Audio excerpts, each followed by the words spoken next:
Hey, this is Paul with GearTheHunt.com, North Texas Pigging Products. I want to give you a little rundown on what I've learned so far about the AGM Global Vision Adder TS50-640, which everything I'm going to say is relevant to all four of the models. Like I say, this is a 50mm 640 resolution 12 core. Has recording, video, and audio now. The audio is something that I think can be improved, but really glad to see it come about in this line of scope. It's a great benefit. Some of you old timers will know what squelch is on a CB. Sort of an over amplification. It seems to be a little over amplified on the playback. I'm sure that's something that can be probably fixed with a firmware update in the future, but really glad to see that AGM stepped up and invested in having audio put into this line of scopes.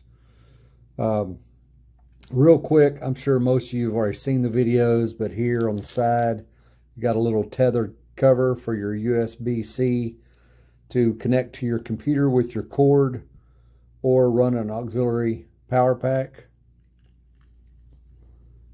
Approximately 15 hours of internal battery life with dual 18650 batteries. Can put a CR123A battery in the top. I'm hoping in the future they'll maybe give you the option of an extended cap so you can put an 18650 battery in there. Here you have your zoom control. When you're not in the menu, this rotates back and forth. You hold it in to bring up the menu, and then you rotate it while you're in the menu to change positions in the menu, and you click this in one time for each change within each menu subcategory. Comes with the American Defense Recon 30mm mount. Comes with an eyepiece that I've already lost. There's the ADM mount. Objective cover. If you've ever wondered, serial number, model number, all that pertinent information is right there. I want to go into the menu and tell you a little bit about what I've found. I'm one of those guys that hunts first, reads the manual later. The good thing is it's pretty self-explanatory. Not much of a learning curve, so a guy could go out in a little while and be able to zero in and hunt. But I suggest you sit down, take some time, and pull out the manual and understand the instructions, the nomenclature, the idiosyncrasies of the scope itself. But all in all, it's very simple. You've got your power and manual nuke function here. You've got your take a snapshot photo here, press it down to start recording and hold it until you see the recording stop in the screen. And you can change your color palettes here. Diopter adjustment, objective adjustment. But so far I'm impressed. Took it hunting the other night. Great little scope. Functioned as I expected it to. No letdowns. Everything that I found or saw was as good or better than I expected it to be. So with that being said, I'm going to take you into the menu and show you some of the new features. Okay, we're going to go into the menu. As you can see in the top of the screen, you've got the current time and date. You can manually set that through the menu, or you can go through the T-Vision app and you can have it sync with your phone. Whatever time your phone says, you can auto sync it. You've got your video playback icon. You've got your base magnification identified there as 2.5x. Battery life.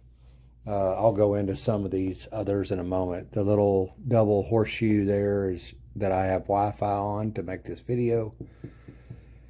And the A1-100 is something I'm going to explain in a little more detail, but that is reticle group A, reticle 1, 100 yard 0. That'll make more sense here in a second. Then, of course, your reticle. So, as I told you earlier, if I press and hold in on the left side rotary dial, it brings up our menu, and I'm just going to go through these real quick, and I'll end on reticle and reticle group. A lot of this stuff hasn't changed. I'm twisting the knob to rotate through the subcategories, but if I press in, I can turn on picture-in-picture or turn it off. Jungle mode, that's your levels of contrast and brightness. It's kind of like an equalizer with presets. Recognition seems to work better most of the time, but I'm not going to go into detail on these common modes. Brightness, self-explanatory. Contrast, self-explanatory. Network hotspot. You turn that on. That allows you to connect to the T-Vision app. This is a new in the last few scopes and software revisions where you can change the units of measurement from yards to meters and vice versa. Restore back to factory defaults. Version information.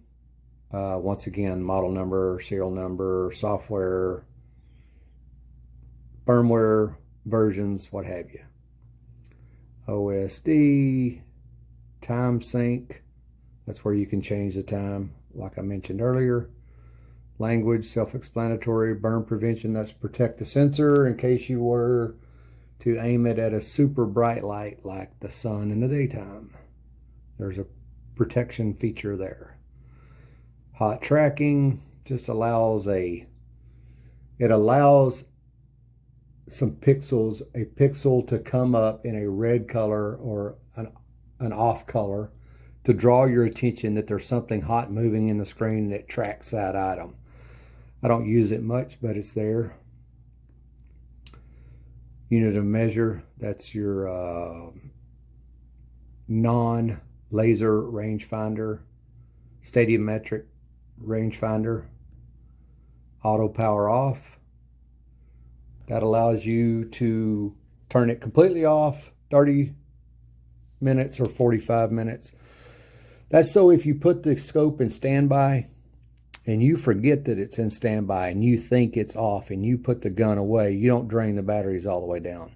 If it doesn't see any type of user interface in, like I have it set here, 45 minutes, that scope will shut down in 45 minutes because of the way I have it set there. Menu times out after so long, so I have to bring it back up. But you can turn that feature off. You can set it to 30 or 45 minutes. Digital pixel correction. Image calibration. I leave mine on auto. Sometimes I'll put it on manual. Automatic just means it's going to refresh the screen at a preset interval. And that might be when you're ready to pull the trigger. So that's why some guys will turn it to manual and they'll just press the power button one time to manually nuke or correct the screen image. Pre-record on, that's for your recoil activated video. There's a constant loop being recorded and the scope will store the last few seconds. And then when you fire, it'll dub onto that last few seconds, the next several seconds. So you have some pre-shot and post-shot recording. You can turn that off. reticle and group reticle. I'm sorry, reticle group. This is a new feature. So I'm going to try to explain this.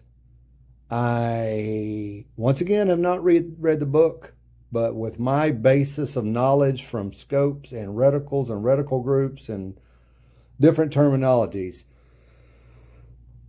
here we go. What we have here is 5 groups. We have reticle group A, B, C, D, and E. I'm going to go back to A. So you have 5 groups there. So you select a group. I believe that technically a group is to represent a rifle. Okay? So once we select our group, then we go down here to the reticle and we select that. As you can see, I have selected reticle 1, distance 100, which actually I zeroed this at 50, not 100.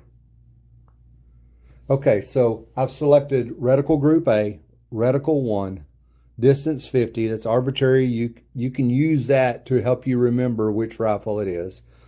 Then you've got the reticle type, the reticle color, freeze, zoom while you're zeroing, and your X and Y adjustments.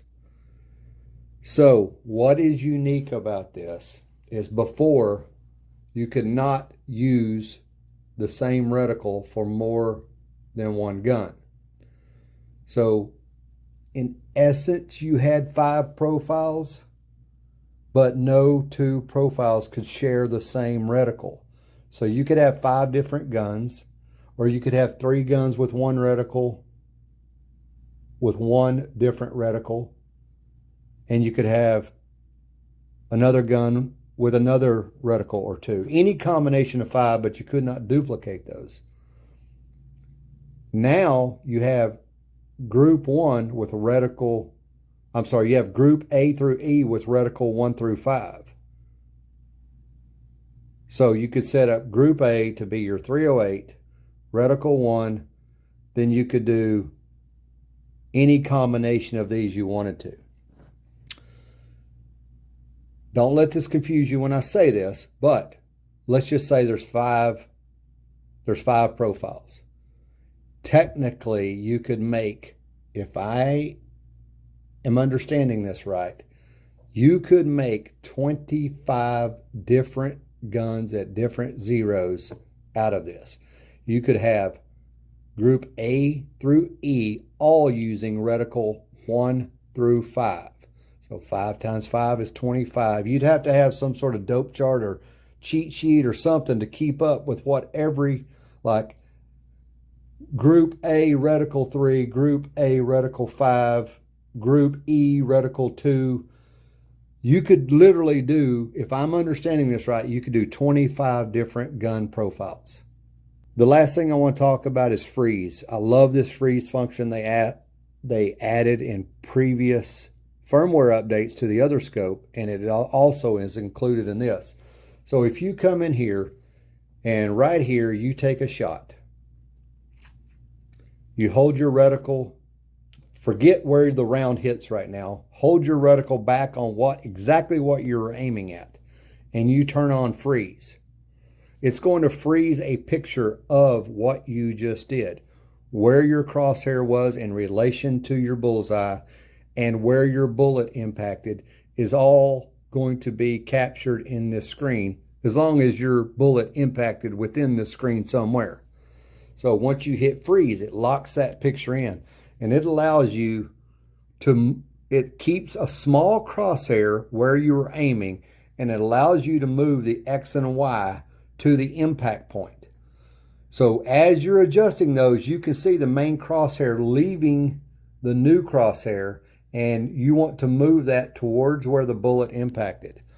Once you get that crosshair over the impact point, you want to save that 0. And that is, it's a vague term, kind of like people say, get me a Coke. Well, what do you want, a Dr. Pepper or a Sprite?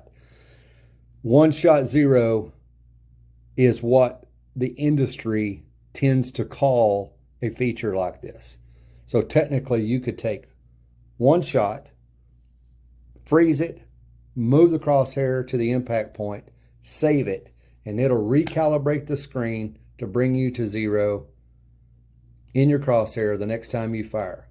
So I do that once, I take a shot, I move the crosshair to the impact point, I save it, I fire another shot, and I should be real close. If I'm not, I'll do it again, make a fine adjustment, and I should be there easily within a couple, 2 or 3 shots if I want to get a really tight group.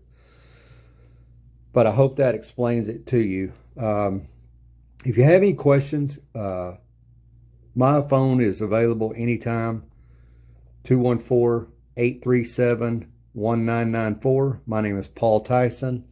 I own and operate GearTheHunt.com and North Texas Pig and Products. Give me a holler if I can help. Thank you very much.